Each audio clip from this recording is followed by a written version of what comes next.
Bastidores da Bola. Fala, meus amigos, estamos no ar. Estamos no ar para mais um Bastidores da Bola aqui na Jovem Pan. Eu sou o Vitor Boni, estou no comando desse programa que é especialíssimo, hein? Especialíssimo, já conto por quê. Antes disso, para me ajudar aqui hoje, Giovanni Chacon tá aqui na bancada também e Pedro Marques. Pedro Marques também tá aqui com a gente pro Bastidores da Bola dessa semana com um convidado super especial. O cara é campeão brasileiro pelo São Paulo, é ídolo do Shakhtar Donetsk da Ucrânia, é o rei do elástico, hoje é comentarista e, além de todo esse currículo, o programa é muito especial hoje também, porque ele tá aqui com a gente. Ilcinho é o convidado dessa semana do Bastidores da Bola. Ilson. E joia com a mão no microfone. Ilcinho, valeu por estar aqui, por aceitar nosso convite e participar do nosso Bastidores da Bola. Você é o primeiro convidado presencial desse novo programa da Jovem Pan. Ó, que honra. Obrigado pelo convite, sempre um prazer participar, né? Agora que a gente está comentando e fazendo os programas, é uma coisa, como convidado é mais suave, né? É mais legal até ser convidado. É ele que pensa que vai ser, que a gente não vai deixar ele na barra, hein? Vamos colocar ele em situação complicada. Não, mas como né? convidado eu sempre tô certo, então qualquer coisa que eu falar não dá nada. Mas assim, eu queria saber de você, inclusive sobre isso, sobre esse seu novo momento. Sair depois de jogar bola, depois de parar de jogar, agora comentarista, falando para um monte de lugar, como é que tá a sua nova fase no futebol? Cara, é legal, olha, sinceramente, eu nunca imaginei que eu fosse comentar, principalmente coisas bem profundas, assim como tática e tal, entrar mesmo nesse universo do futebol. Eu achei que eu não queria trabalhar com futebol, eu tentei fazer algumas coisas fora o futebol, mas aí estudando, fazendo cursos e tal, acontece que surge meu canal, comentando de futebol para amigos. Na real, defender, que eu sou corporativista, né? Defendendo os jogadores para amigos meus, falar, pô, que cara ruim, tá? Eu falei, não, pô, esse chute foi difícil, o corpo tava torto, aí, o gramado né? Não é bem assim. E os caras falaram, pô, Wilson, grava vídeo. Aí eu comecei a gravar uns vídeos, aí foi com o seu Gabriel Sá, pô, vamos fazer uma entrevista, tal, não sei o quê. Aí fiz a entrevista, pô, vamos participar de um programa com a gente, de um projeto legal. Comecei, cara, e aí hoje aconteceu de eu ser embaixador de São Paulo no Paulistão e tá recebendo convite e posso falar, tô gostando. Nunca imaginei, não gostava de participar de programas enquanto era jogador. E hoje, cara, é legal. Hoje eu gosto. Tô ficando arroz de festa dos programas, tô participando de tudo. Dá uma adrenalina antes de uma transmissão, assim, quando você vai entrar no ar? Meio parecida como que era de jogador ou nem? Você fica tranquilo? Não, cara, eu fico tranquilo porque, assim, como eu não sou jornalista, eu não me ponho no papel de jornalista, tá? Então eu não trago a informação. Eu preciso que os 90 minutos, que o jogo fique bom para que o meu comentário fique bom também, sabe? Então, eu dependo do jogo. Eu assisto o jogo e eu transmito o que eu vejo, assim, na maioria das vezes. Mas a adrenalina não, é legal. Eu gosto da preparação, da resenha. O melhor é a resenha, né? Antes do jogo e depois do jogo. É a melhor coisa. Giovanni Chacon e o Cinho tá aqui com a gente no Bastidores da Bola. É até meio sacanagem, porque eu sou fã do Wilson, ele sabe disso já há um bom tempo, né?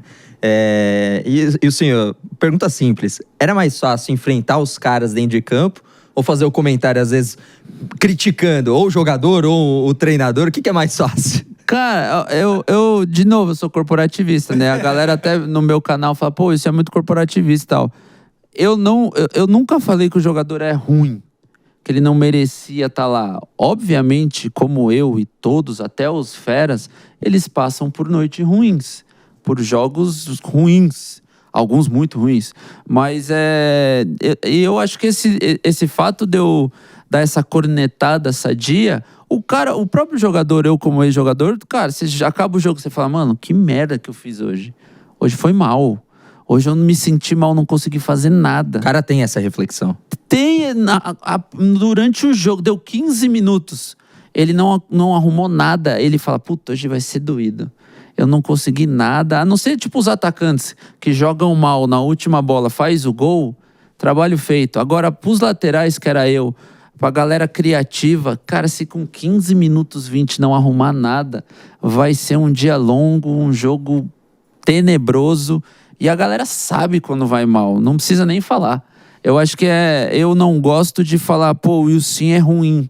ele não merecia estar ali. Cara, se ele tá ali, ele tem um mérito de estar ali. Ele passou por situações que levaram ele até ali.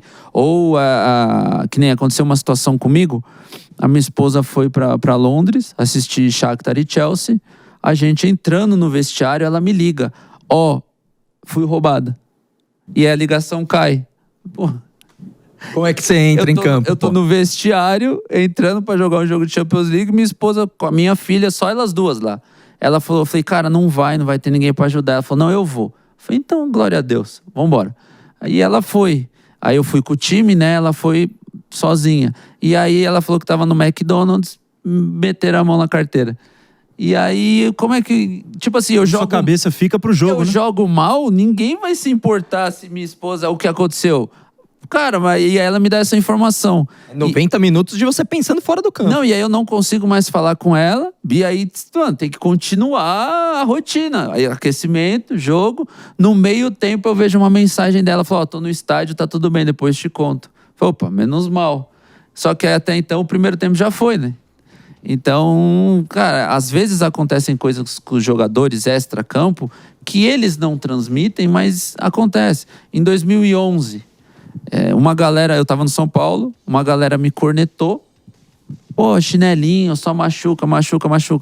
Cara, eu simplesmente pedi pra não jogar porque minha mãe tava entre a vida e a morte na UTI. E eu pedi, falei, cara, deixa eu ficar fora dos jogos, porque pode ser a última vez que eu vejo minha mãe. E os caras, São Paulo, pô, Nilcinho, fica à vontade. Não saiu que minha mãe tava ruim.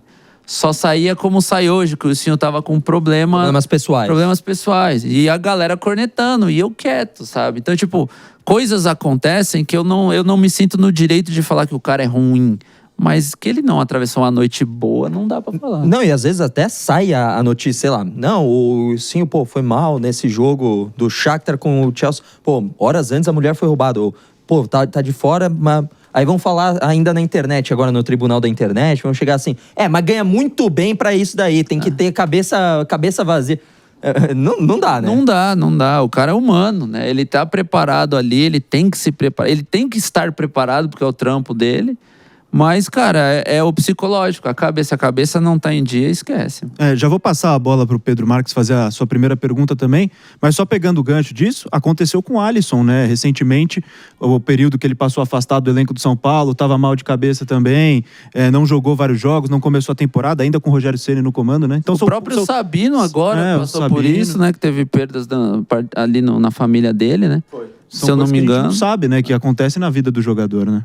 Não, esse tipo de... Cara, aí eu fui além, né? Coloquei minha mãe na UTI, minha esposa lá, mas, cara, uma simples discussão com um companheiro seu, com outro jogador por uma movimentação, tipo, sai o posicionamento do escanteio. Aí o Chacon vem em mim e fala assim, Cinho, o último jogo você tava posicionado mais pra trás. Eu falei, pô, que mais pra trás, Chacon? Você tá de sacanagem, você tá de perseguição comigo. Isso já tira os dois do jogo. Essa discussão querendo ajudar já pode... E os dois que às vezes se gostam, pô, são puta parceiro, mas tiveram esse entreveiro, ficou ruim. Mano, é difícil você julgar a pessoa. Agora, falar do jogo infeliz, da noite ruim, eu acho que não tem problema nenhum. Pedro Marques, boa tarde pra você. E o senhor é o nosso convidado aqui no Bastidores da Bola. Prazer estar aqui participando, Vitor Boni, Giovanni Chacon, todo mundo ligado aqui na Jovem Pan. Eu tive a oportunidade de entrevistar o Wilsinho junto com o Vampeta e não faz muito tempo, foi uma entrevista bem legal. Eu gosto de jogador comentarista, porque traz o diferente, falando em bastidores da bola, traz o bastidor, como você trouxe aqui, que muitas vezes a gente não sabe o que o jogador passa para entrar dentro de campo. E eu queria recuar um pouco mais. Você falou do seu início como comentarista, queria saber do seu início na bola. Como é que foi o seu início como jogador de futebol, Wilsinho? Cara, o início foi eu sou da base do Palmeiras, né? Foram, acho que ali 8, 9 anos de base do Palmeiras. E, cara, como todo menino passando pela base, a gente sofreu bastante, né? Eu acho que todo mundo que é da base, muito tempo de um time, principalmente do time grande, sofre com N coisas. Mas o começo foi difícil. Hoje, levando o meu menino para treinar 2, 3, às vezes 4 vezes por semana, é que eu dou valor nos meus pais. Que minha mãe ficava lá o tempo todo esperando, meu pai também. Era o final de semana... jogo atrás de jogo, futsal. Então, cara, é um começo... Às vezes eu paro para contar as histórias E aí meu cunhado, né, o irmão da minha esposa, jogou comigo na base do Palmeiras. A gente contando lá como que a gente fazia pra passar ali na linha do trem, né? Que a gente às vezes tinha que sair correndo. Passava na tia da esfirra lotada ali e tal, não sei o quê. A rapaziada falou, mano, ninguém via esse lado, né? Só vê quando ele tá lá, quando ele... Hoje em dia a galera já aparece no Instagram antes, né? Os meninos do Sub-20. Mas na nossa época a gente só aparecia na Taça São Paulo. Então, se ia bem na Taça São Paulo, tinha que subir. Se não ia bem, que time merda, a gente tem que arrumar outra base, né? Então, cara, como todo jogador de categoria de base, foi bem sofrido, mas eu me considero um privilegiado porque eu consegui, né? Eu tive um sucesso profissional. Eu tive vários sonhos realizados. O primeiro, de assinar com uma marca esportiva, que é o sonho dos juvenil tudo, ter uma marca esportiva. Depois, jogar no profissional, ser titular e chegar à seleção brasileira, ir para a Europa, que muita gente não sabe, mas a Ucrânia faz parte da Europa, né? A gente jogava Champions League lá e tal. Então, são coisas que eu consegui realizar que eu me considero um privilegiado. Porque, cara, 90% dos que jogaram comigo não conseguiram, né? Então, cara, eu tive muita sorte... tive muita sorte também.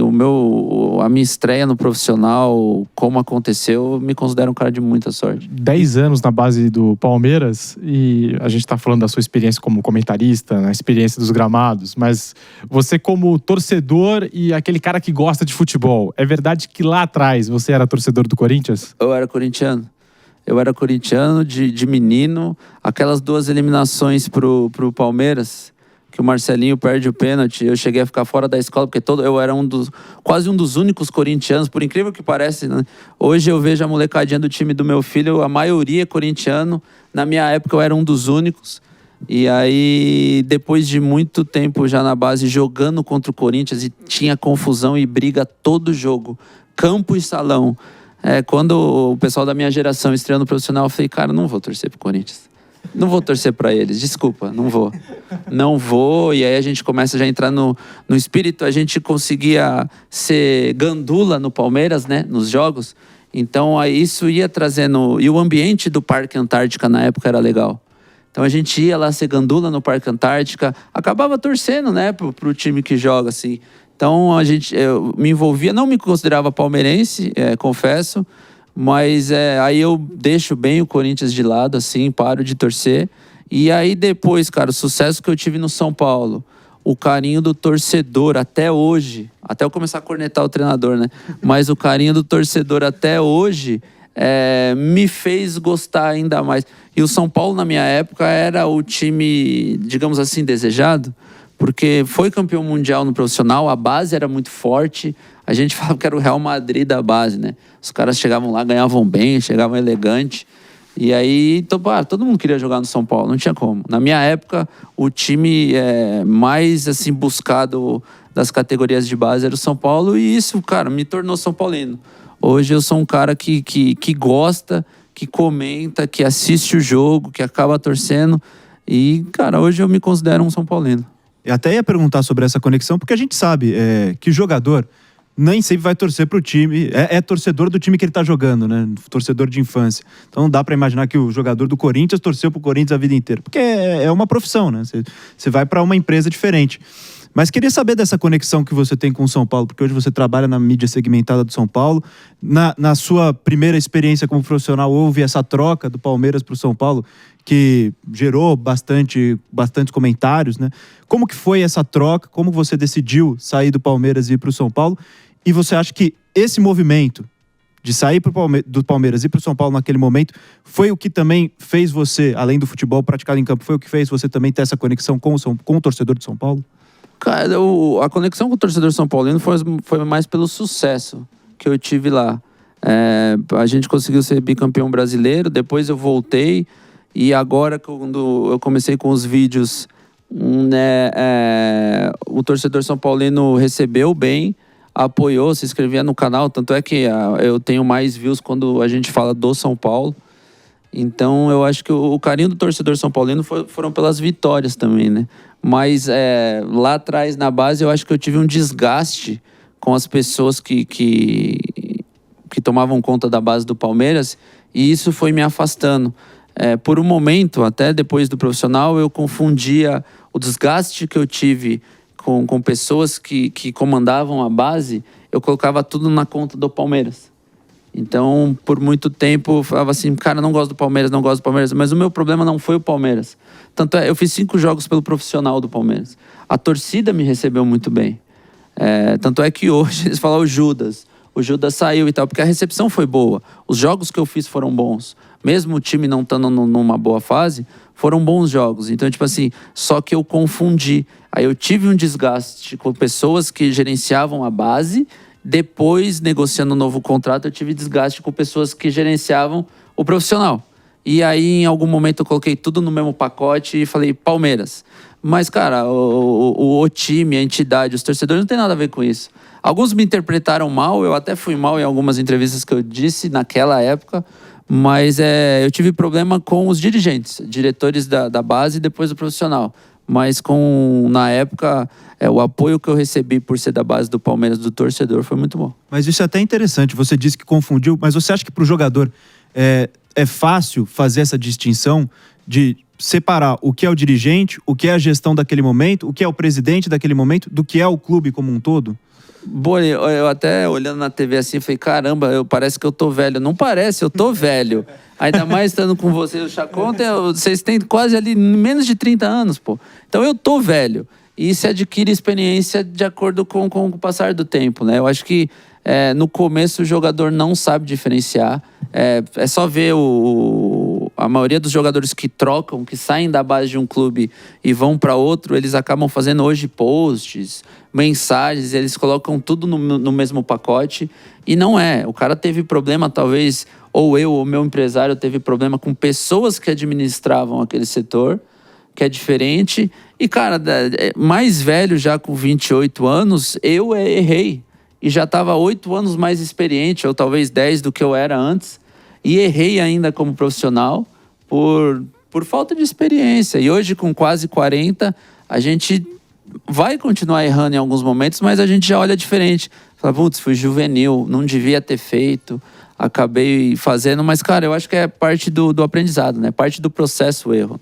E tem 2 bastidores legais dessa sua passagem do Palmeiras para o São Paulo, dessa transição, e os 2 que são vizinhos ali na Marquês de São Vicente. A primeira delas, queria que você contasse, o Milton Cruz foi te acompanhar um dia lá no Parque Antártica e você ficou sabendo depois que ele foi lá, te observou e te garimpou de alguma forma. E a segunda passagem é a ligação do Dr. João Paulo Jesus Lopes, que você achou que era trote e acabou xingando ali na época, sem querer, querendo, né, o diretor do São Paulo. Não, o Milton falou para mim, ele falou, fui lá te ver no jogo tal, em tal dia. Eu falei, cara, pelo que ele falou, ele foi ver Palmeiras e Barueri, que era um clássico o time B do Palmeiras jogava as divisões de acesso, né? Então a gente tava eu joguei todas as divisões do Paulista, B3, B2, B1, A3 e esse ano era na A2. E ele falou que foi ver o clássico Palmeiras e Barueri, que era o clássico da A2. E aí ele viu, ele falou, cara, eu vi só meio tempo, porque eu já gostei e tal, e fui embora. Eu falei, é nada. Ele falou, foi, pô. Ele contou as jogadas que eu fiz lá. Eu falei, rapaz, ele foi mesmo. Não é que foi mesmo? Não é que ele foi mesmo? Porque o Milton é resenha. E se deixar, o Milton fica aqui. Tem uma passagem engraçada que a gente ficava no refeitório do São Paulo. Aí vamos supor, o Milton trouxe nós 4. Só que o Chacon não deu certo. Aí o Milton, quem trouxe? Eu, né? Eu fui lá ver e tal. Quem trouxe o Boni? Eu, né? Vi ele jogando em tal lugar. Ô, Milton. E o Chacon, quem trouxe? Ele falou, o Chacon foi eu não. Eu não. A gente brincava, ele gosta também, ele gostava também. E a outra passagem do Dr. João Paulo, cara, no Palmeiras B, a gente era muito amigo. Cara, ninguém ganhava dinheiro, não era por dinheiro, era por muito tempo junto, né? E aí a gente pegava o celular um do outro e falava, ô, Chacon, aqui é o Mustafa Contursi e tal, queria te subir profissional, te dar um contrato novo. E aí, cara, depois de um jogo já no profissional, toca meu telefone de um número que eu desconhecia. Era até número desconhecido, se eu não me engano. E aí aquela voz, pô, de manhã, cara. Era antes das 9. A gente tinha jogado, se eu não me engano, contra o Grêmio, 7h30 da noite, 6h30. Puta sono. Não, eu tava morto. Cara, depois de jogo eu não dormia. A gente joga no domingo à noite, o último jogo da rodada contra o Grêmio. Na segunda de manhã, eu falei, puta... Oi, Silvio, tudo bem? Tudo aqui quem fala é o doutor João Paulo. Quando ele falou doutor João Paulo de Jesus Lopes, eu falei, você tá de sacanagem, doutor. Eu que não caio, né? Mano, A galera ligava falando do Eurico Eu Miranda. recebi ligação do Eurico, do Petralha. Eu recebi ligação de todo mundo aquela semana. Eu falei, agora o doutor João Paulo de Jesus. Aí eu falei, fala, doutor. Não, assim, a gente queria conversar com você e tal. Pra quem sabe entender sua situação no Palmeiras e tal, e trazer você pro São Paulo. Eu falei, porra, doutor, 8h30 da manhã, o senhor tá me ligando, doutor, vai tomar naquele lugar, me deixa quieto aqui. Aí ele riu, e ele falou assim, é o doutor. Eu falei, doutor, faz o seguinte então, se o senhor é realmente o doutor João Paulo de Jesus, o meu empresário é o senhor Wagner Ribeiro, liga pra ele e conversa com ele, que o senhor tenha um bom dia. E, por favor, não me liga mais esse horário, não. Aí eu falei o baralho, né? Falei o palavrão. E desliguei. Mas tudo isso achando que era alguma resenha, algum jogador. Não deu 10 minutos, o Wagner me ligou. Isso é muito bom. O Wagner me ligou e falou assim, acabei de falar com o doutor João Paulo. Aí você, puta, deu merda. Aí depois, Aí depois deu certo, eu apresentei. Eu falei, doutor, deixa eu confessar um negócio pro senhor. Desculpa. Porque a gente acostumando passar trote falando que eram os dirigentes mais famosos. Aí eu já tinha recebido ligação de um monte de gente famosa aquela semana.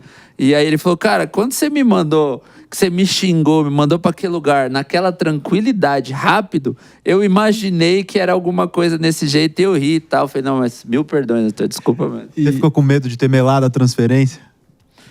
Cara, naquela época a gente tinha medo de tudo, né?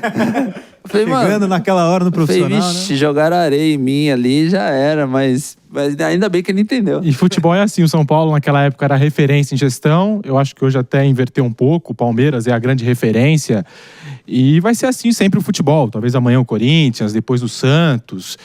Você se arrepende das declarações que você deu na época, nessa passagem aí, nessa transição São Paulo-Palmeiras? Te trouxe dificuldades? Você falou até do Titanic, e essa frase ficou marcada na época. Trouxe, eu me arrependo, cara. Eu me arrependo, assim, eu considero um aprendizado porque eu era novo, né? Arrependimento eu acho que é já velho agora, eu tomar uma atitude que eu me arrependa depois. Eu acho que isso ia doer mais. Mas eu considero um aprendizado, assim. Eu não sei, a maior parte da torcida do Palmeiras claramente não entendeu e a galera tira muito de contexto. Mas são coisas que hoje, se meu filho, por exemplo, for jogador, ele não vou deixar ele falar porque marcaram, né? E é de um jeito ruim, né? Eu preferia ser o lateral bom que foi pro rival por má gestão. Eu acho que a maior punição que eu poderia dar pro Palmeiras não era falar, era fazer o que eu fiz sem ter falado nada, né?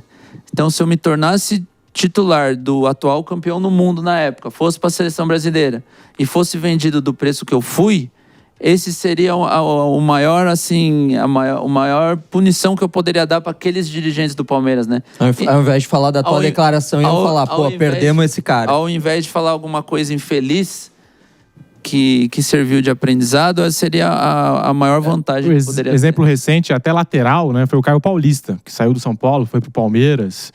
As coisas mudam também no meio do futebol, assim, né? O clube visado hoje é o Palmeiras, amanhã pode ser o São Paulo. Tem muito disso no meio do futebol. Você disse, né? Os jogadores ali da base do Palmeiras queriam jogar no São Paulo. Queriam. E, cara, como você disse, eu acho que hoje a galera que não tem oportunidade, o menino da base que não tem oportunidade de receber um convite do Palmeiras, ou até o próprio Caio, que tinha acabado de ser campeão da Copa do Brasil, recebeu uma proposta melhor, eu acho que eu sempre tive uma mentalidade que eu tava ali pelo business, sabe? Era a minha profissão, era a oportunidade de ajudar a minha família e tudo que eu poderia fazer para aquilo, independente do time que eu torcesse, que eu gostasse, eu ia tentar fazer o máximo e aproveitar a melhor chance. Não me arrependo da atitude que eu tomei. Arrependo do que eu falei. Mas o Caio, não vai ser o hipócrita de falar que ele fez errado, né? Até porque eu acho que ele fez certo. Se ele recebeu uma proposta melhor de um clube que estava numa melhor situação, cara, cabia a ele bancar, ir para lá e jogar. Infelizmente, não saiu como ele planejava. Mas eu sou esse negócio de Eu sou São Paulino, vou jogar no São Paulo. Eu sou corintiano, vou... Cara, se é São Paulino, recebe uma oferta melhor do Palmeiras, mano, tchau e benção. Quando é profissional não existe isso, né? Não existe. Não existe. Engraçado que a galera cobra muito. Ah, Judas. Tá bom. Os guerreiros torcedor, se receber uma proposta melhor da empresa rival, não vai? Claro que vai. Todo mundo vai por uma proposta. Todo mundo tem conta pra pagar, pô. Não existe isso. Chacon. Sim, agora transportando para os dias de hoje, né? Você no comentário e tudo mais, e aí esquecendo dessa parte antiga, você falou de declarações. Hoje você é um grande crítico, você fala do São Paulo, mais do São Paulo, né? É um grande crítico do trabalho do atual técnico, né? O que vem sendo feito aí recentemente. Conta pra gente um pouquinho o que você vê do futuro do São Paulo, dessa temporada 2025, com ou sem o treinador, né? Cara, eu acho o time do São Paulo bem competitivo, muito competitivo. E o time do São Paulo muda de patamar com a chegada do Oscar. Então a gente sai de um time que era só competitivo para alguns lampejos do Lucas, para um time competitivo com um cara que consegue dar essas opções ofensivas que a gente precisava. Eu acredito que ele tenha... Cara, eu sempre bati na tecla da leitura de jogo dele. Eu não gosto, nunca gostei e é desde o primeiro jogo. Dito isso, ele tenta, na melhor das boas intenções, colocar os 4 melhores jogadores ofensivos que a gente tem para jogar. Cara, não precisava ser um gênio e demorar tanto para ver que não dava certo. Dou o benefício da dúvida porque era início de temporada, talvez a preparação física levasse ele a pensar que a hora que eles estivessem bem fisicamente, eles vão render mais. Não vai. O quarteto junto, jogando do jeito que estava jogando no 4-2-4, vai criar, mas vai parecer uma peneira de tanto buraco que vai ter no sistema de jogo. Ao final do Paulista, ele encontra, por pressão ou livre espontânea vontade, o 3-5-2. Isso nos dá uma dinâmica de competição. A gente vai competir de igual para igual. Ano passado, todo errado, na minha visão, tá? Todo errado contra o Botafogo, que ganhou tudo. Os caras, foi o jogo a fase mais difícil que eles tiveram. A gente perde nos pênaltis. E esse ano, com o 3-5-2, com o Oscar, que nos dá... Ele potencializa o Lucas, ele potencializa todo mundo em volta dele, por ele ser muito bom tecnicamente. Então o passe chega melhor, o cruzamento chega melhor, a opção de jogo do 1-2 é melhor. Ele deixa o Lucas melhor, por quê? Porque a galera fica com aquela dúvida: o Lucas vai acelerar ou vai buscar o Oscar? Porque ano passado o Lucas só acelerava. Então a gente criava ali uma cobertura, a gente minava o Lucas. Esse ano o Lucas vai acelerar? Tá, a gente tem cobertura. O Lucas ameaça acelerar, encontra o Oscar, e agora? E aí o Lucas tem espaço para jogar. Então, se ele manter o padrão, por mais que a gente tenha perdido pro Palmeiras, se ele mantém um padrão trazendo os jogos pro que a gente tem de melhor, a parte competitiva, cara, o São Paulo, ele chega... eu escutei, acho que o Arnaldo falando essas semanas atrás, a gente não é favorito, mas é candidato. No 3-5-2, a gente é candidato a chegar as 2 Copas, Libertadores e Copa do Brasil, a gente é muito candidato em chegar às finais. No brasileiro, aí depende. Se ele priorizar o brasileiro jogando no 3-5-2, a gente tem uma chance. Se ele não priorizar as Copas e poupar no brasileiro, aí vamos de Copa. Então ele tem que ter muito claro isso. Mas aí depende muito do que ele quer. Porque contra o São Bernardo já parece que ele foi pro 4-2-4. Né? No jogo treino. Ele já foi... Eu acho que o programa talvez saia depois do jogo. Sim. Mas se contra o Sport na estreia, ele mudar o esquema, voltar ao que era antes, ou ele resolveu o esquema tático em 2 semanas, sinceramente eu duvido, ou ele vai acabar cometendo o mesmo erro que ele cometeu no passado. E aí, cara, eu não vejo ele... Como mesmo no 3-5-2 contra o Palmeiras nas finais do Paulista, a gente já precisava de um time competitivo com uma leitura boa. Ele põe o Oscar de volante. Ao meu ver, por mais que tenha jogado bem de igual para igual, errado, ele não conseguiu ter uma leitura boa do que a gente precisava. E aí a gente cai naquela. Na semifinal, se a gente chega em semifinal de Libertadores ou Copa do Brasil, a gente vai ter que ter um time competitivo com um treinador de leitura boa. O time competitivo a gente tem. A gente vai ter a leitura do jogo? E aí a gente só vai descobrir isso de novo se chegar nas semifinais. Você coloca esse ponto da leitura de jogo como uma das principais críticas. Você acha que, com tudo que o São Paulo do Zubeldia já mostrou desde o ano passado, e com o que o Zubeldia já demonstrou também em termos de decisões tomadas, você acha que tem como evoluir esse trabalho ou já atingiu o teto? Boni, todo mundo tem como evoluir, né? Eu acho que treinador é como... Cara, treinador é como qualquer pessoa normal no comando. Ele tem as convicções dele, ele tem as crenças dele, só que ele precisa de alguém que faça ele enxergar que às vezes não é aquilo. Eu acho que se ele acredita e confia nas convicções dele, beleza. Só que alguém tem que mostrar pra ele e falar assim: ô Zuba, tem luz em outro túnel, sabe? Não é só aqui. A gente tem como priorizar outras coisas, a gente tem como buscar outros meios. E aí, cara, é questão de estudo. É questão... Só que assim, na posição dele é tentativa e erro. Ele tentou já por 2 vezes o Oscar de volante. Contra o Santos não deu tão certo. Contra o Palmeiras, mesmo perdendo com pênalti duvidoso, tem gente que acha que deu certo. O pênalti talvez mascarou a má escolha dele. Então, cara, ele vai ter que estudar. Ele vai ter que estudar tanto o time dele quanto o adversário, a situação, até mesmo o mental. Às vezes o Oscar, ele tá tentando forçar o Oscar, mas o Oscar mentalmente não quer.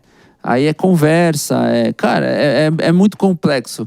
Só que assim, são 10 meses, 11 meses de Zubeldia, né? São agora 11, agora em abril vai completar 1 ano. Em abril ou começo de maio. 1 ano de Zubeldia, ele só muda sob pressão. Então a gente meio que, assim, o início do Campeonato Brasileiro, se ele conseguir vitórias, cara, talvez até o uso da base foi sob pressão também, né? Na reta final do Campeonato O Brasileiro. fator Zubeldia é sob pressão, né? Tudo. Ele muda o esquema sob pressão, a base, ele só fala na base sob pressão. Então, cara, tem que partir dele. Ele dá uma entrevista contra o São Bernardo, eu achei sincera até. Eu errei, eu me equivoquei, mas agora eu enxerguei e tal. Não é a primeira vez que ele teve uma entrevista mais nesse sentido da autocrítica. Não que ele não possa ter e que não tenha os momentos, talvez, como você falou, os jogadores têm isso. Talvez o treinador também tenha de fazer autocrítica, mas foi a primeira vez que ele externalizou isso. Cara, é difícil falar nisso, porque com você, né, você fala pra ele assim: ô Zubeldia, a gente ganhou de 3-1 e tal, mas do lado esquerdo, não, quem tem que se preocupar é eles. Mirassol, quem tem que se preocupar é eles. Então, tipo assim, eu gostei muito da entrevista porque eu achei que realmente fosse sincera. Mas se ele voltar contra o primeiro jogo com o esquema velho aí, pô, Zuba, aí... Será que não tem a ver com agora o retorno? Porque perde o Pablo Maia e ele, claro que ele faz a mudança pro 3-5-2, né? Se a gente pode chamar assim, 3-2-3-1, sei lá como é que é. Como é que pode se falar, mas ele faz antes da lesão do Pablo Maia. Ok, porque ele faz no jogo contra o São Bernardo e no jogo contra o São Bernardo é que tem a lesão do Pablo Maia. Porém, eu acho que ele manteve essa escalação. É um achismo meu, uma leitura minha, não sei se você concorda. Muito por conta da lesão do Pablo Maia, de não ter aquele primeiro volante. Será que com a volta do Luiz Gustavo agora, ele se sente mais confortável de voltar ao 4-2-4? Tá, então vamos lá. Vamos partir de um princípio, do seu princípio. Que ele manteve o 3-5-2 porque ele estava sem o Pablo Maia. Se ele manter o 3-5-2 sem o Pablo Maia e pôr o Oscar de volante, nosso meio campo fica com o buraco igual. Não faz sentido. Continua sem. Concordo com você. Mas será que ele não se sente agora mais seguro? Falar, agora eu tenho o primeiro volante de novo. Que eu tava usando o Alisson de primeiro, agora eu posso usar o Luiz Gustavo. Será que não é por isso? Não que eu concorde, mas... ele colocou contra o São Bernardo com o Maia em campo 3-5-2? Isso, então. Ele muda por conta disso, porque ele vê que tá uma peneira. Mas será que ele só mantém porque não tem mais o Pablo Maia? E agora ele tá voltando? Cara, porque tem de novo um primeiro volante? Cara, se ele fez isso, aí nós temos que bater mais ainda nele, né? Porque, cara, a gente... No começo do Campeonato Paulista, a gente tinha alguns jogos bons, uns ruins, mas uma peneira. Os caras criando absurdamente. Contra o São Bernardo, nosso time vai bem. Aí os caras falam, mas é o São Bernardo. Tá, mas o São Bernardo fez a segunda melhor campanha do Paulista. O time dos caras era... E contra o Velo Clube não jogou nada. E contra o Velo Clube empata 3-3. Então, tipo assim, pô, ganhamos do segundo e empatamos com o Velo. Contra o Novo Horizontino, que é um baita time, o São Paulo não criou. Tá, não criou, mas não sofreu. Foi um jogo truncado, corrido, feio, mas não sofre. Contra o Mirassol ganha de 3-1, o Mirassol chega mais na cara do gol do que eu cheguei no meu último ano jogando. Então, tipo assim, cara, são decisões dele que, tipo, não cabe. E aí, se ele pensa isso, e aí no jogo mais importante nosso, contra o Palmeiras, ele põe o Oscar de volante. Ah, pô, mas vem cá, vamos lá, de novo. Vamos fazer uma mesa da janta aqui antes do jogo contra o Palmeiras. Assim, põe o Oscar de volante. Fala, pessoal, tá, Oscar de volante. Se o Oscar ficar no mano com o Veiga, ele vai ficar correndo atrás do Veiga. Na posição que o Veiga gosta.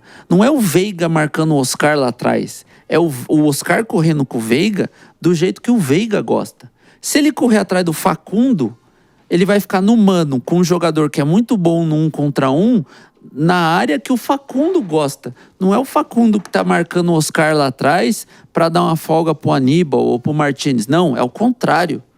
Então eu vou tirar o meu jogador de criação para colocar ele de primeiro volante numa parte do campo que teoricamente é prejudicial e perigosa para nós, contra um dos melhores meias do Brasil, jogando na casa dele, com a torcida dele. No gramado sintético. Desculpa, pessoal. Pra mim não faz muito sentido. Se vocês concordam com isso, eu posso ser voto vencido. Mas pra mim não funciona. Eu sim, na sua experiência de jogador, não tô falando que essa é a situação, mas quando o jogador tá ali, ele começa a ver umas decisões que não estão dentro do padrão. O elenco comenta entre si, o elenco sente quando o trabalho talvez não tenha mais pra onde ir. Não que seja... Não tô falando que é, por exemplo, o jogador tentando derrubar o treinador. Nada disso. Até quando começa a sair esse tipo de rumor, eu costumo não acreditar, porque quando geralmente não tem prova concreta, né? Mas o elenco sente quando o treinador já talvez sinta que não dá mais para avançar, para evoluir o trabalho de um treinador? Bom, é legal que a resenha é assim, a gente tá na mesa almoçando. Aí você fala pra mim, Ilson, eu não tô gostando de onde eu tô jogando. Eu não me sinto bem, mas eu tô jogando. Eu falei, Boni, então vai lá pra ele e fala assim, professor, eu não tô me sentindo bem aqui. Eu queria que o senhor me mudasse de posição. Aí você vai falar assim, Ilson, eu não. Aí ele vai me tira e põe você, aí eu rodo. Então, tipo assim, o jogador não eles sabem, eles sentem, a gente numa conversa sabe, cara, a gente tá exposto, tá errado.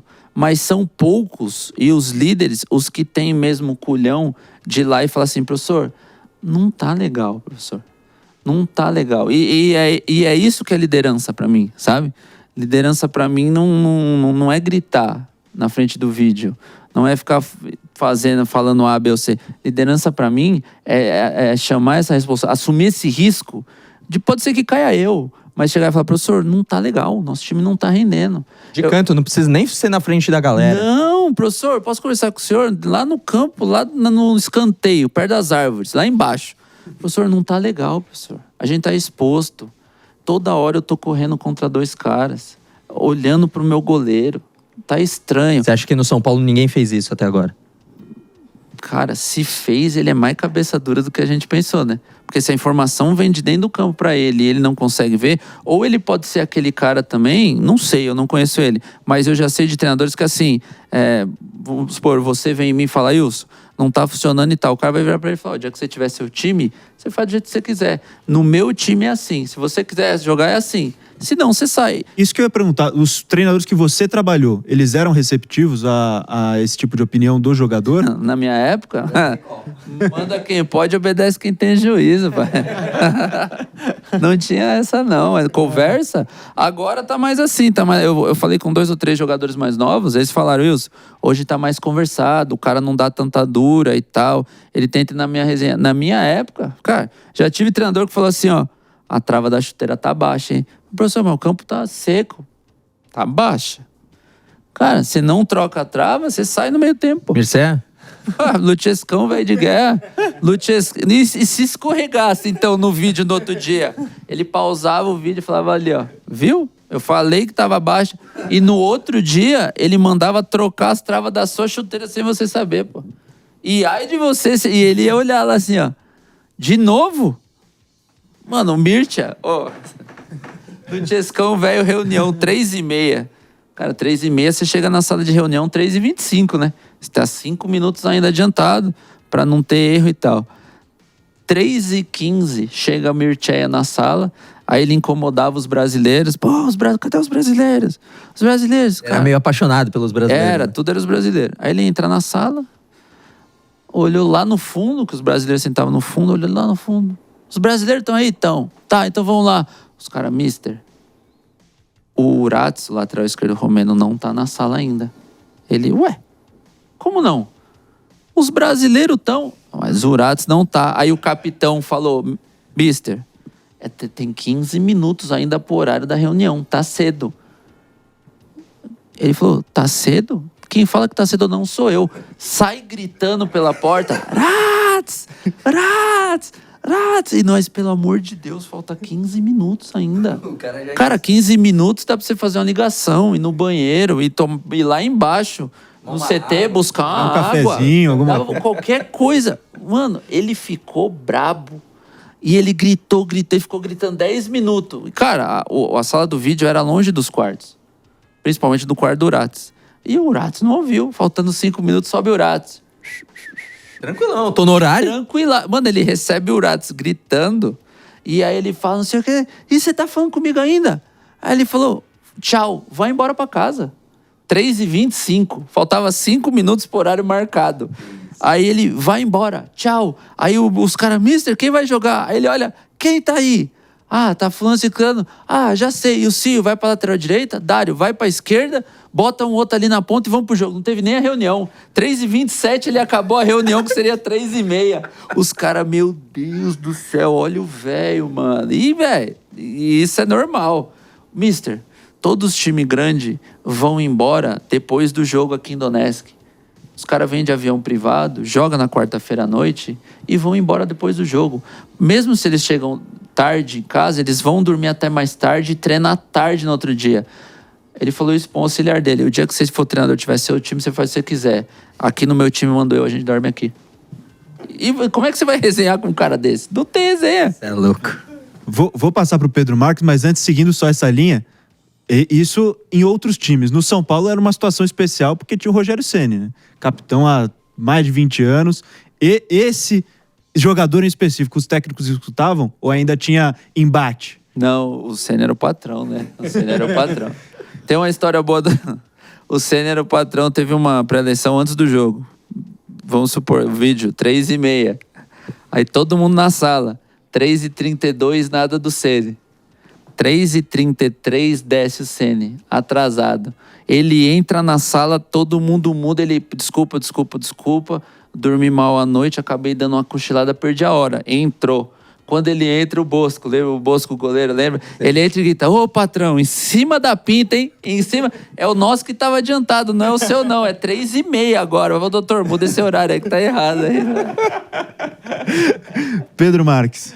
E tinha até a história dentro do São Paulo que o Rogério às vezes indicava jogadores, né? Dava recomendações, porque encarava muito centroavante de perto. Mas falando desse São Paulo atual, você disse, é um São Paulo que pode fazer o jogo mais competitivo da história contra o Botafogo, atual campeão da Libertadores e brasileiro, e no jogo seguinte pode perder ou empatar para um adversário mais fraco tecnicamente jogando no estádio do Morumbi. Esse ano com o quarteto. Aí, pegando o Oscar com 33 anos de idade, o Lucas, 32, o Caleri e o Luciano com 31. Você acha que o quarteto tem que jogar todos os jogos ou em ocasiões especiais, esses jogos eliminatórios, de repente, que tem a mobilização maior? Cara, trazendo pro ano passado, que a gente não ganha do Cuiabá, nem em casa nem fora. A gente não ganha do Inter, que tem um time muito bom, mas tinha algumas lesões naquela época. Alguns jogos que a gente não ganharia, trazendo o quarteto como alternativa. Então, vamos lá. A gente entra no 3-5-2, joga 45 minutos, 50. Competitivamente muito bem. O quarteto funciona 20 minutos, 15. E é nesses 15 minutos que uma jogada do Oscar, 1-0 a gente ganha. Eu acho que o quarteto fica muito vulnerável desde o começo do jogo. O 3-5-2 contra o Palmeiras com o Oscar de volante, ele funciona 15 minutos. 15 minutos o Abel ajusta, não funciona mais e ele não tem alternativa. Seria melhor se fosse ao contrário. Vamos competir com os caras. Então coloca ali 2 volantes para correr com o Veiga, com os meninos ali, para entregar o pior jogo possível. E no final do jogo, quando dentro da casa do Palmeiras o Abel tenta um movimento mais para frente, coloca o Oscar de volante, se fecha um pouquinho mais, e aí o quarteto podia funcionar 15 minutos finais. E aí poderia sair o gol. Dava aquela incendiada, né? No final do jogo, com o Veiga cansado, com o Facundo cansado, com o Martínez cansado, com o Rios frustrado, porque o Rios é um cara que tenta muito. Ele tenta. E a maior parte dos gols do Palmeiras acaba acontecendo num equívoco, num erro do Rios. Então pega os caras cansados e dá uma arriscadinha. Cara, é estratégia. Então, assim, o quarteto desde o começo funciona? Na minha opinião, não. No final do jogo, pode funcionar? Cara, a gente pode ser campeão com o quarteto nos últimos 15 minutos de qualquer jogo de mata, cara. Então é muito questão de estratégia e leitura. Tem esse jogo, né? Com bola, sem bola. Você, como jogador, já chegou a atuar numa equipe assim, com jogadores mais experientes, que você falou, não vai pra frente. Ou não, tipo, pô, tem vários jogadores experientes aqui, vai dar certo. Porque tem gente correndo por eles também. Cara, às vezes, tem até fica até meio pesado se eu falar assim, mas de um filme, do Tropa de Elite 2. 2 ou 1, não lembro que filme, mas do Tropa de Elite, que o cara fala assim, cada cachorro que lamba sua caceta. Na maior parte dos clubes, é isso. Você é lateral, você vai fazer a sua. Você é volante, você vai, o lateral vai falar assim, pô, Boni, me ajuda aqui. Eu falei, irmão, se eu for muito aí te ajudar, vai estourar pra mim aqui em algum momento. Então, irmão, você se vira aí, que eu vou estar perto. Se der, eu ajudo. Se não, eu vou fazer a minha. O ponta vai falar, tipo, campeão, se você tá marcando o Estevão, o problema é teu. Eu posso tentar ficar perto, mas a minha responsabilidade é criar. Então, tipo assim, cada um vai fazer a sua. É muito difícil você ver um time inteiro que vai correr um pelo outro, sabe? Até porque, tipo assim, se o ponta ajuda muito o lateral a defender, quando ele tiver a bola, ele não vai jogar. E aí os caras vão falar, poxa, Chacon, não criou nada pra nós esse jogo, hein? Falei, claro que não, tava te ajudando a marcar. O torcedor não vai ver se ajudando a marcar a responsabilidade do lateral. Você tem que criar, você tá recebendo pra criar. Ele vai cair nas minhas costas. Não, o Douglas Costa contou pra mim uma resenha boa. O Luchesco fazia a gente muito ajudar. Então eu tinha que estar do lado lateral ajudando. E aí o Douglas fala que um dos primeiros treinos dele no Bayern de Munique, ele dá o pique pra trás, o Guardiola para o treino e falou, vem cá, eu paguei milhões de euros em você, não é pra defender não. Defender tem os caras ali, ó. Você é daqui pra frente pra você ganhar o jogo pra nós. Não é pra defender. Então, na maioria dos casos, é muito isso, sabe? Tava tão acostumado também a fazer isso. Foi muito automático. Ele falou, pô, vou chegar no lugar, vou tentar ajudar, vou dar minha vida. O cara falou, campeão, não.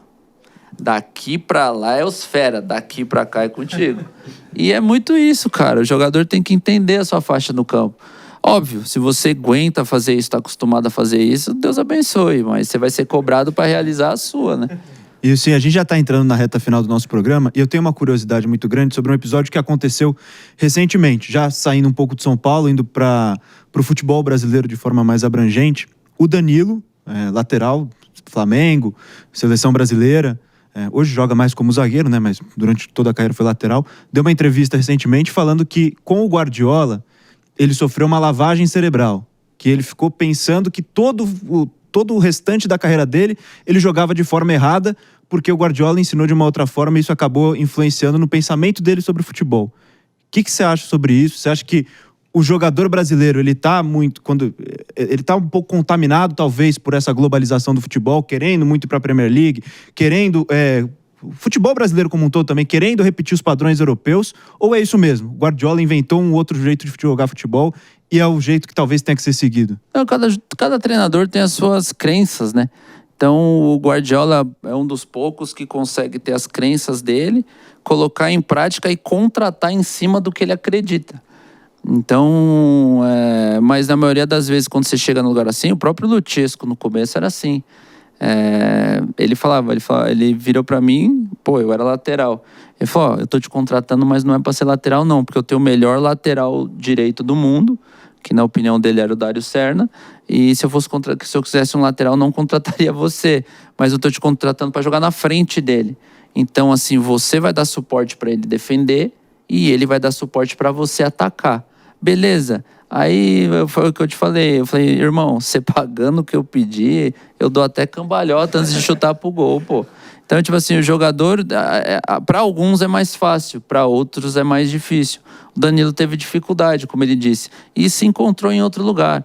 Às vezes, você chega num lugar que você não se adapta, mas você não fica ruim. Você só não se adapta ao estilo de jogo, você não consegue entregar, ou você sofre muito com aquilo, tipo, caramba, não tô conseguindo render, vai abalando seu psicológico. E tem outros jogadores que chegam e falam, é isso? Isso é tranquilo. E aí o treinador gosta de você também. Então, cara, eu acho que como qualquer outro trabalho, sabe? Você tem a filosofia de trabalho da sua nova empresa, que você pode se adaptar ou não, ou pode demorar anos a se adaptar também. Eu pergunto, mas no sentido de, por exemplo, você é um jogador que era muito do improviso. Começou lateral, foi mais pra frente depois, mas sempre teve a característica do improviso, da criatividade também. O Danilo já não é tanto assim. E você acha que o futebol brasileiro tá tentando se moldar nesse sentido de ser um pouco mais pragmático e não dar espaço tanto pro improviso? E isso acaba prejudicando talvez alguns jogadores como o seu estilo era? Eu acho que o futebol é muito geracional, né? Na minha época, o jogo era feito por camisa 10 e os laterais eram escape. Então, os laterais tinham muito mais espaço, porque não existiam os pontas naquela época. Então, eram 2 meias e 2 atacantes, ou 3 zagueiro com 1 camisa 10 só e 2 atacantes. E hoje a gente tem os pontas. Bem ou mal, o lateral hoje não tem espaço. E ele tem que ser um zagueiro para dar liberdade para o ponta. Eu até brinquei um dia que se eu jogasse hoje, eu não seria nem tão defensivo para ser lateral e nem tão ofensivo para ser ponta. Talvez eu nem jogaria hoje, porque é muito geracional. Que o futebol brasileiro, que a base brasileira procura jogadores que têm o estilo europeu de força e velocidade para vender, isso é fato. As escolhas na categoria de base estão sendo feitas pensando no business no futuro, não pensando em revelar jogador com qualidade, o jogador bom. Então essas escolhas na base estão influenciando o resultado final, que é no profissional. E aí isso deixa mais pragmático ainda. Mas eu acho que tem jogadores bons, o próprio Alex fala uma vez que ele foi feito para jogar no Coxa. O Diego e o Robinho foram treinados para jogar para o Santos. Hoje o jogador é treinado para ser vendido, para agradar aquele mercado europeu, para valer bastante e ser vendido. Para atender a demanda. Giovanni Chacon. Isso, você jogou São Paulo, Palmeiras, Inter, jogou na MLS, né, que é um futebol, a gente falou de 3 grandes clubes do Brasil, você jogou na MLS, que é um futebol dos Estados Unidos. Os Estados Unidos é a maior economia do mundo e tudo mais, muita grana, mas não tem a cultura do futebol. Mas talvez tenha sido na Ucrânia o lugar que você mais falou, caraca, eu nunca vi tamanho nível de investimento e dane-se, eles não estão nem aí, vambora, bota o dinheiro e tá tudo certo. A tua contratação foi meio assim, né? E chegando lá, você meio que ficou boca aberto com tanta grana que os caras tinham, porque o Shakhtar é de um time que tem muita grana, né? E nem no São Paulo, no Palmeiras, no Inter ou no Philadelphia Union você viu talvez tanta grana assim de uma vez, né? Não, o pessoal investia muito lá. Eles contrataram... O presidente faz um jogo contra o Olympiacos na Copa UEFA e tinha lá o Castilho, um mexicano. Muito bom, absurdo de veloz. Fez acho que 2 ou 3 gols contra o próprio Shakhtar. E, cara, chamava a atenção, mas não chamava tanta atenção. O presidente se apaixonou e falou assim, bota um preço que eu pago. E eles colocaram um preço no Castilho, foram 25 milhões na época, e ele pagou. O Castilho chegou lá, não se adaptou ao esquema do Mister, do Luchescu, e o Castilho acabou que ficando talvez meia temporada ou uma temporada, e depois foi emprestado. Tudo bem que o Castilho teve vários problemas extracampo familiares, né? Mas não se adaptou. Quando eu opero o joelho, o Shakhtar contrata um fisioterapeuta francês, um dos melhores, que trabalhavam no lugar X lá, que eu não me lembro, e aí eu opero, minha primeira cirurgia é ruim, faço a segunda em São Paulo, e aí ela é melhor, e aí o Luchescu fala, você pode fazer a fisioterapia no São Paulo. Deu 2 dias, ele ligou, volta. Eu falei, mister, mas você falou que eu podia ficar. Falei, mas mudei, volta. Eu falei, eu volto, mas o protocolo eu vou seguir o daqui. eu não vou seguir o daí porque eu já tô quase 1 ano parado com o problema no joelho e eu vou seguir o protocolo daquele. Ele falou, você segue o protocolo do Papa, volta. Eu falei, tá bom, voltei, aí o doutor falou assim, você vai seguir o protocolo do Brasil? Vou. Ele pega o fisioterapeuta francês que estava encostado, eles tiraram o cara fera de um lugar fera, deram 10 vezes mais do que ele ganhava para encostar ele lá. Era só pra falar que tinha. Só tinha maluco lá. O fisioterapeuta falou, Ilcinho, posso olhar o protocolo? Gente boníssima. Esqueci o nome dele. Gente boníssima e tal. Dei o protocolo na mão dele, ele olhou, ele falou, posso melhorar? O máximo que eu vou fazer é dar uns exercícios a mais diferentes. Cara, exercício a mais não mata. Principalmente em fase de recuperação. Eu falei, pô, vambora. Se é pra treinar mais, vambora. Aí ele falou, beleza. Ele desceu no porão do CT do Shakhtar, tinha uma máquina de ressonância magnética de última geração que os caras compraram, mandaram entregar, não souberam ligar, deixaram lá. Tinha uma máquina de raio-x que tava lá. E tinha uma máquina, essas que aparece os meninos fazendo teste, principalmente em início de temporada, que é um teste de força que você faz pro joelho. Aquela que o Hulk tava... fazendo força, sabe? Essa máquina, ele pegou, mandou subir, aí ele foi por conta própria, fez a manutenção e ligou. Calibrou a máquina e falou assim, vamos fazer aqui? Vamos. Aí ele pediu, depois de um tempo, os resultados do São Paulo, de quando eu me transferi pro Shakhtar, e comparou. Cara, ele falou, olha aqui. Aí ele falou, essa máquina, ela tem várias utilidades. Uma delas é ver o quão bem você tá, e outra você pode treinar nela. Ele fez uma programação de treino para mim, que eu sempre fazia depois, cara, que eu nunca tive tão bem em questão de força muscular nas pernas. E aí, quando eu saio, o doutor do Shakhtar olha e falou, pra quê? Ele falou, não, desliga, volta lá pro porão. A gente não precisa disso. E fez uma sala para guardar água lá, normal de novo. Então, tipo, eles têm muito poder econômico, mas, cara, eles não acreditam no trabalho. A câmera melhor compra. Chegou, aqui não funciona. Bota ali. É muito dinheiro, cara, é muito dinheiro. Ilcinho foi o convidado desta semana no nosso Bastidores da Bola, campeão brasileiro pelo São Paulo, passagem também pelo Internacional, muitos anos de Shakhtar Donetsk, encerrou a carreira no Philadelphia Union da MLS, hoje foi o convidado aqui do nosso programa. Ilcinho, valeu demais, obrigado por ter participado, tamo junto. Tá se acostumando já com o microfone na mão? Já. Melhor na mão, né? Valeu demais, Ilcinho, por ter participado aqui com a gente. Microfones abertos, sempre que quiser, pode voltar, viu? Que é isso, eu que agradeço. Obrigado. Obrigado pelo convite. Sempre que precisar, eu tô na resenha. É isso. Valeu também, Giovanni Chacon. Valeu, Pedro Marques. E vocês fiquem ligados, hein? Bastidores da Bola, toda semana com um convidado especialíssimo, uma grande personalidade do mundo do esporte, conversa aqui com a gente na Jovem Pan, beleza? Fiquem ligados, semana que vem a gente volta aqui no Bastidores da Bola da Jovem Pan.